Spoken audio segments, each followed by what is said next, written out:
जो plans team India बनाकर आई थी शुरुआत से इस टेस्ट मैच में, उन सभी प्लान्स में टीम इंडिया फ्लॉप साबित हुई है अभी तक। और ये चीज मुझे जानकर हैरानी होती है, सोचकर हैरानी होती है कि आपने कहा हम बेंगलुरु की पिच समझने में कामयाब नहीं हुए। चलो ठीक है, एक बार गलती हो गई।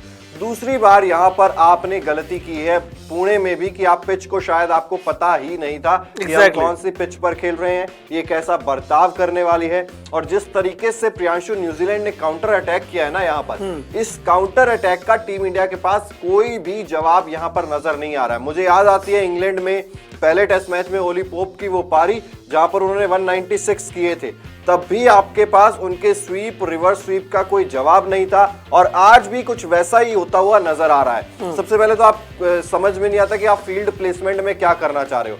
स्लिप में कैच गई तो स्लिप लगा दी, सेकंड स्लिप पे कैच गई तो आपने सेकंड स्लिप पे उसके बाद फील्डर लगा दिया।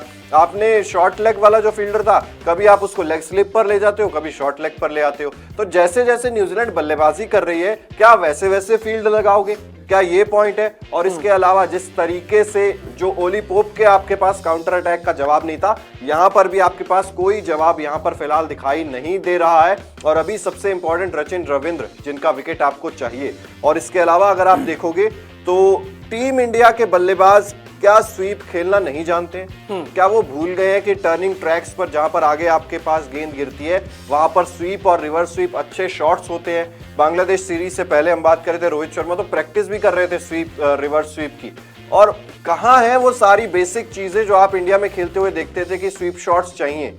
न्यूजीलैंड इंडिया में आकर वो चीज कर पा रही है, हम यहां पर रहकर वो चीज नहीं कर पा रहे हैं। बेसिकली यही पॉइंट है कि आप जो है कहीं ना कहीं बेसिक्स से भी भटक चुके हो, बेसिक्स से बहुत ज्यादा दूर। और जो दो बातें आपने यहां पर चिराग बोली हैं, एक तो है रिएक्टिव कैप्टनसी। कैप्टनसी पर हम लगातार बातचीत कर रहे हैं कि आखिर क्या हो गया रोहित की कप्तानी को, क्योंकि जब जब टीम इंडिया जीत रही होती है रोहित की कप्तानी बहुत अच्छी लगती है। रोहित काफी ज्यादा कूल एंड काम, कंपोज नजर आते हैं। लेकिन जब हार की कगार पर टीम इंडिया खड़ी होती है, और अब तो ऐसा लग रहा है कि जो टीम इंडिया का घमंड था कि 12 साल से हम टीम इंडिया के तौर पे घर पर नहीं हारे हैं, वो घमंड भी चकनाचूर यहां पर होने वाला है। लेकिन एक रिएक्टिव कैप्टनसी कहीं ना कहीं टीम इंडिया को ले डूबी। और दूसरा जो आप बात कर रहे हैं application, basic application while playing spin bowling, वो नजर ही नहीं आया है। चाहे विराट कोहली की आप बात कर लीजिए, चाहे पिछले टेस्ट मैच में आप रोहित शर्मा की बात कर लीजिए।